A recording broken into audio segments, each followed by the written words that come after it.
नमस्कार, India voice पर बहुत स्वागत है आपका। मैं हूं आपके साथ प्रियंका मिश्रा। बुलेटिन की करेंगे शुरुआत और सीधे आपको लिए चलते हैं। सीएम योगी आदित्यनाथ इस समय लाइव आ रहे हैं। मेरा माटी मेरा देश कार्यक्रम की कलश यात्रा में हिस्सा ले रहे हैं।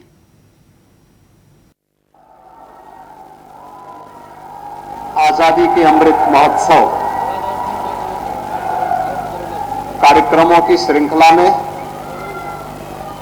मेरी माटी मेरा देश कार्यक्रम के अंतर्गत माटी को वंदन, वीरों को नमन कार्यक्रम के अंतर्गत आज प्रदेश भर से आई हुए अमृत कलश यात्रा के स्वयंसेवकों के सम्मान के लिए आयोजित आज के इस कार्यक्रम में मंच पर उपस्थित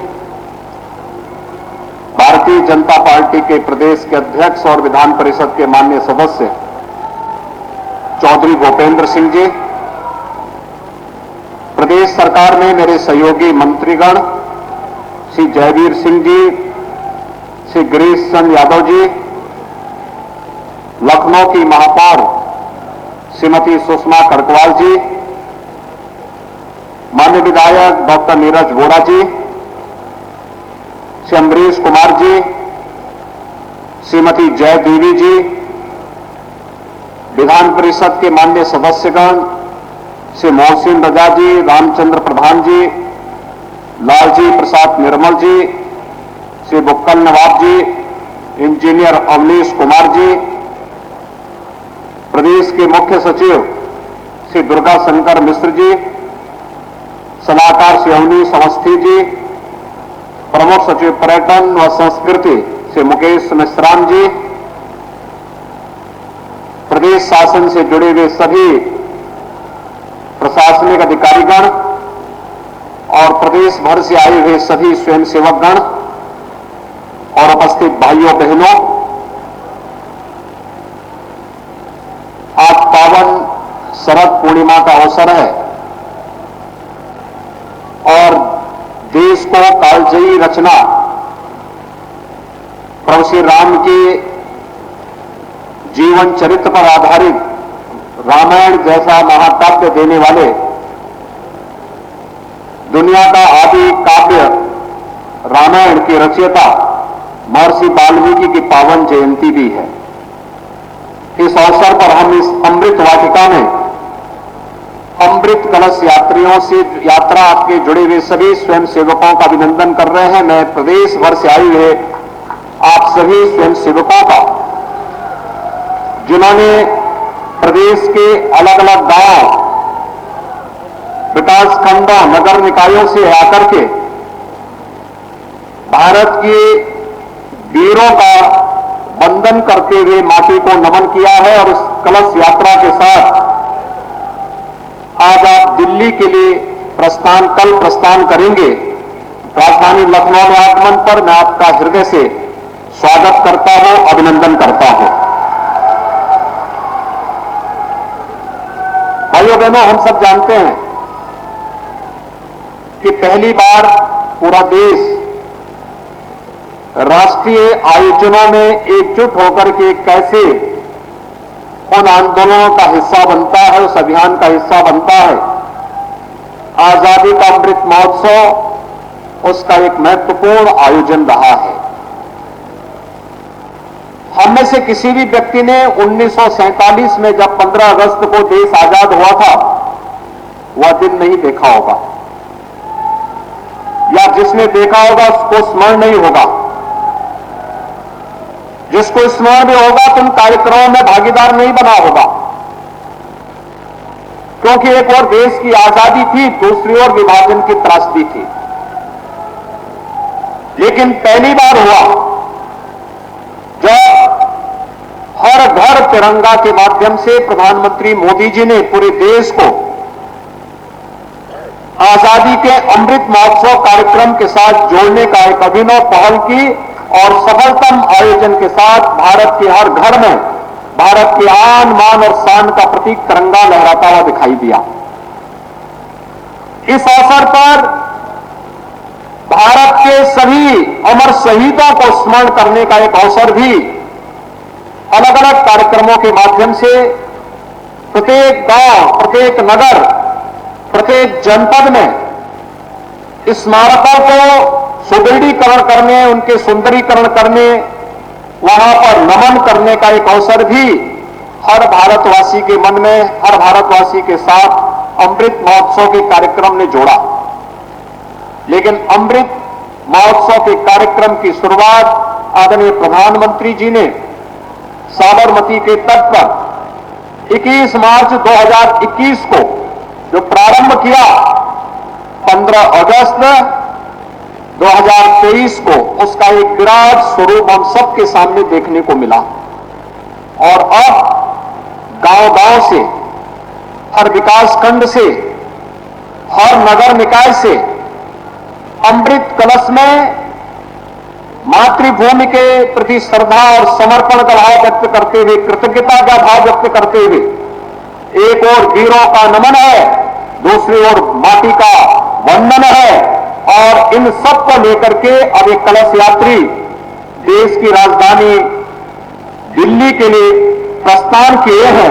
आज राजधानी लखनऊ में आप सब प्रदेश के सभी 75 जनपदों से, 826 विकास खंडों से आप सब आज 762 जो हमारे नगर निकाय हैं वहां से होते हुए यहां पर पहुंचे हैं। मैं इस अवसर पर प्रदेश शासन की ओर से आप सबका हृदय से स्वागत करता हूं, अभिनंदन करता हूं। इस अवसर पर अनेक कार्यक्रमों के साथ हमें जुड़ने का अवसर प्राप्त हुआ।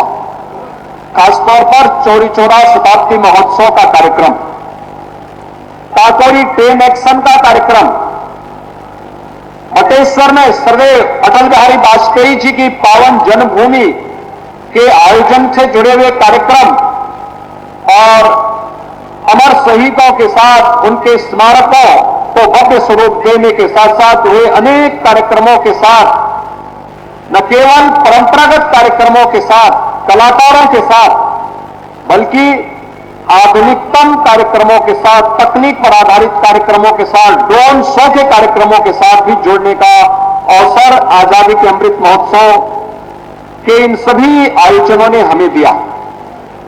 भाइयों बहनों, इस अवसर पर प्रधानमंत्री जी ने हर भारतवासी के सामने पंच प्रण का एक विराट संकल्प भी दिया है। आज हम सब आजादी के अमृत महोत्सव के बाद आजादी के अमृत काल के प्रथम वर्ष में प्रवेश किए हैं। आजादी का अमृत काल का प्रथम वर्ष कैसे आने वाले समय में आगामी 25 वर्ष की कार्य योजना को आगे बढ़ाते हुए भारत को दुनिया की एक बड़ी ताकत के रूप में, एक विकसित भारत के रूप में स्थापित करने में सफल होगा। इन संकल्पों के साथ हर भारतीय को जुड़ना होगा और इसके लिए पंचप्रण प्रधानमंत्री जी ने तय किए। इन पंचप्रणों को अपने जीवन का हिस्सा बनाते हुए अगर हर भारतवासी आगे बढ़ता है, कोई कारण नहीं कि 2047 में जब देश अपनी आजादी का शताब्दी महोत्सव मना रहा होगा, आजादी का शताब्दी महोत्सव 100 वर्षों के कार्यों का एक ऐसा दस्तावेज हमारे सामने होगा जब भारत दुनिया की एक बड़ी ताकत होगी और इस बड़ी ताकत के माध्यम से मानवता के कल्याण का और विश्व कल्याण और विश्व शांति का एक नया संदेश पूरी दुनिया को, पूरी मानवता को दिया जाएगा। उस संकल्प के साथ आज हम आगे बढ़ रहे हैं। ऐसा नहीं कि आजादी के अमृत महोत्सव में हम लोगों ने कुछ नए कार्यक्रमों के साथ और नई उपलब्धियां हमें न प्राप्त हुई हो। आजादी का अमृत महोत्सव का कार्यक्रम जब देश अपनी आजादी के 75 वर्ष पूरा किया तब भारत उस ब्रिटेन को पछाड़ करके, जिस ब्रिटेन ने लगभग 200 वर्षों तक भारत में शासन किया था, उसे पछाड़ करके भारत दुनिया की 5वीं बड़ी अर्थव्यवस्था बना।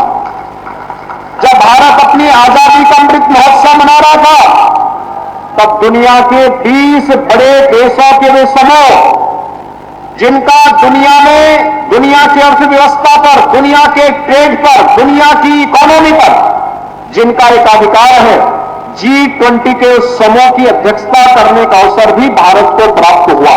और अभी आपने देखा होगा प्रधानमंत्री जी के नेतृत्व में दिल्ली में आयोजित G20 के समिट ने दुनिया के 40 देशों के राष्ट्राध्यक्षों की उपस्थिति में भारत की ताकत का एहसास दुनिया ने किया। आज दुनिया का भारत के प्रति नजरिया बदला है। भारत आज एक संकट मोचक के रूप में जाना जा रहा है। दुनिया के अंदर जहां कहीं भी संकट आता है, भारत और प्रधानमंत्री मोदी जी की ओर लोग निगाहें लगाकर देखते हैं। आशा वही निगाहें उठती है कि मोदी जी के नेतृत्व में कुछ रास्ता निकलेगा, एक राह निकलेगी शांति की, सौहार्द की, कल्याण की। और उस मार्ग को प्रशस्त करने के लिए 142 करोड़ लोग अगर संकल्पित होकर के प्रधानमंत्री मोदी जी के नेतृत्व में कार्य करना प्रारंभ करेंगे, कोई कारण नहीं, आने वाला कल भारत का होगा और 2047 में भारत दुनिया की बड़ी ताकत बनकर के दुनिया को मार्गदर्शन और नेतृत्व देने की स्थिति में होगा। इस संकल्प के साथ इस कलश यात्रा को हम लोग उत्तर प्रदेश से पूरी भव्यता के साथ, पूरी गरिमा और गौरव के साथ, पूरे अनुशासन के साथ लेकर के जाएंगे। अपनी माटी के वंदन के साथ साथ वीरों के नमन के इन कार्यक्रमों के साथ हम जुड़ेंगे। इस विश्वास के साथ मैं आप सभी प्रदेश भर से आए हुए स्वयं सेवकों को, कलश यात्रियों का प्रदेश की राजधानी लखनऊ में एक बार फिर से अभिनंदन करता हूं, स्वागत करता हूं और विश्वास व्यक्त करता हूं कि उत्तर प्रदेश का योग्य नेतृत्व आप सबके साथ दिल्ली में इस कलश यात्रा के साथ जाकर के इस गौरवमयी उपस्थिति के माध्यम से उत्तर प्रदेश के इन सभी कार्यक्रमों की उपस्थिति वहां पर दिखाएंगे। आप सबके प्रति मेरी शुभकामनाएं। धन्यवाद। जय हिंद।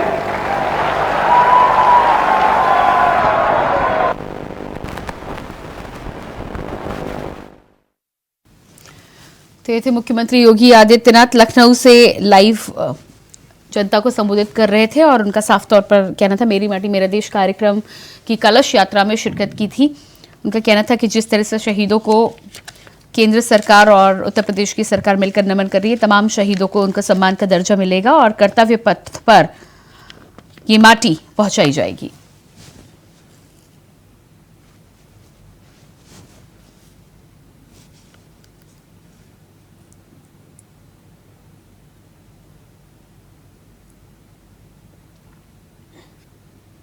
और इसके बाद बात करेंगे अगली खबर की। देश की राजधानी दिल्ली और आसपास के इलाकों में प्याज की कीमतों में 25 से 50% का इजाफा हुआ है। कीमतें 50 से 70 रुपए किलो तक पहुंच गई। व्यापारियों का कहना है कि थोक में इसकी कीमत 45 से 50 रुपए प्रति किलो चल रही है। इसकी वजह से 50 से 70 रुपए किलो प्याज बिक रहा है।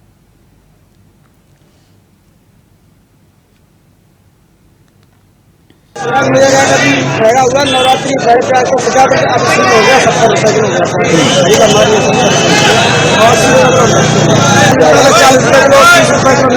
अरे भैया सौदा बिकाए तो यार, सौदा बिकाए तो भैया 100 रुपये किलो।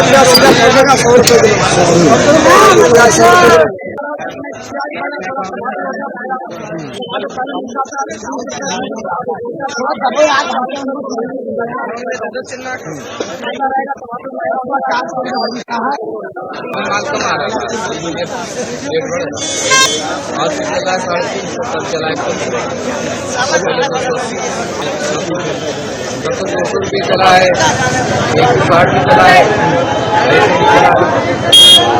एक हफ्ता से रहा है जो बाहर से मौसम आए।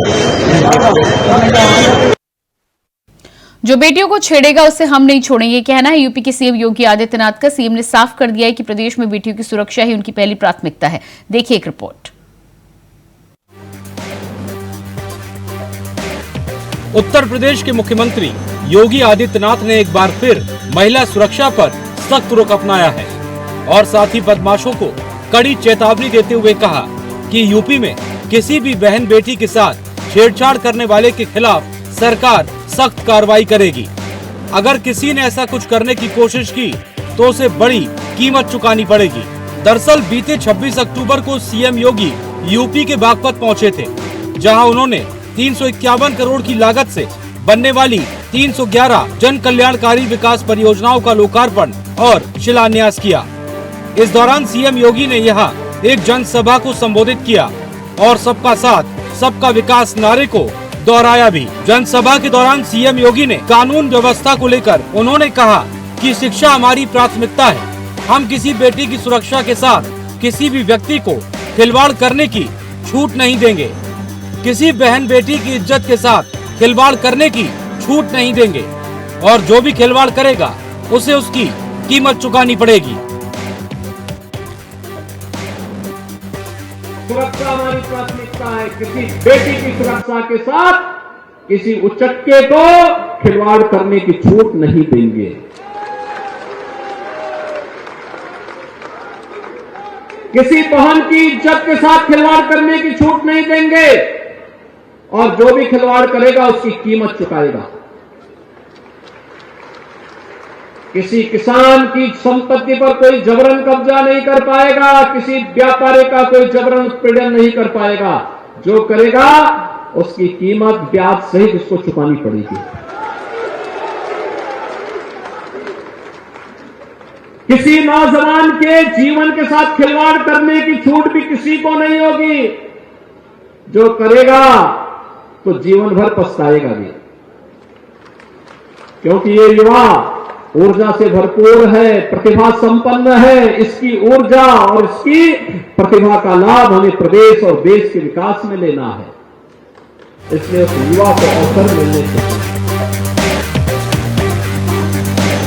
इससे पहले भी सीएम योगी कई मौकों पर प्रदेश में बेटियों की सुरक्षा को पहली प्राथमिकता बता चुके हैं और इसके लिए पुलिस को खास निर्देश भी देते रहे। Bureau report, India voice.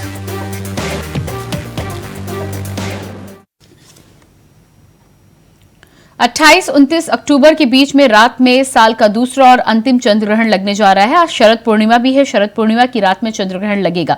चंद्र ग्रहण, पूर्णिमा और सूर्य ग्रहण अमावस्या की तिथि पर लगता है। साल का अंतिम चंद्र ग्रहण भारत में दिखाई देगा, जिसकी अवधि 1 घंटे 16 मिनट तक है। चंद्र ग्रहण का सूतक काल 9 घंटे पहले ही शुरू हो गया है। वहीं आज पूर्णमासी की वजह से लोग सुबह गंगा स्नान और पूजा पाठ करने के लिए पहुंचे।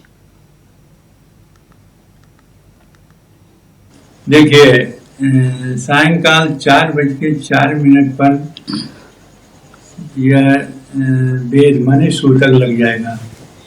उसके बाद मंदिर सब बंद हो जाएंगे, सारे जितने भी धार्मिक कार्य हैं वो रुक जाएंगे और 1 रात में 4 पर स्पर्श हो जाएगा, ग्रहण लग जाएगा। इसके बाद में 1:44 पर ग्रहण का मोक्ष हो जाएगा। इसके बाद मुक्ति हो जाएगी। रात में ही ये सब कार्य होना है और इसका प्रभाव जो है कुछ राशियों पर अनुकूल है, कुछ राशियों पर प्रतिकूल है।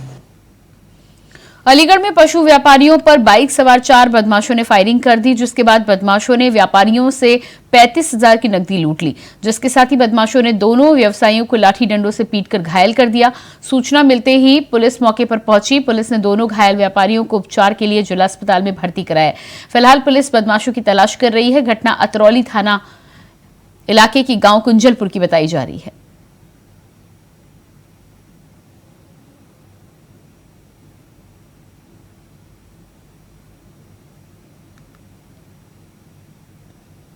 आजम खान के करीबियों के घर पर ईडी की छापेमारी हुई है। रामपुर, दिल्ली और लखनऊ समेत कई जगहों पर ईडी की छापेमारी हुई, जहां टीम ने आजम खान से संबंधित कागजात खंगाले।